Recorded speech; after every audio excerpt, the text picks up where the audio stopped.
Вось уже другі год Маці Божая Буслаўская сустракае сямейную пілігрымку.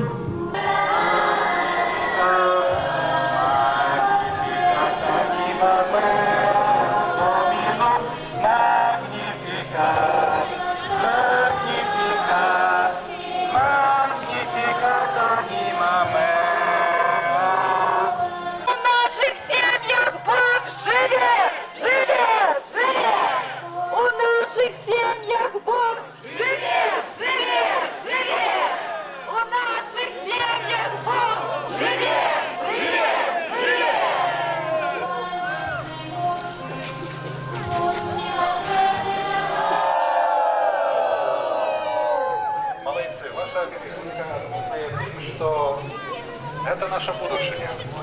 Малые детки, які, може, ще в восках їдуть, які, може, спять. Это наше будущее, и слава Богу, что наше будущее такая 35 дён самому меньшему. Это рекорд. Молодцы.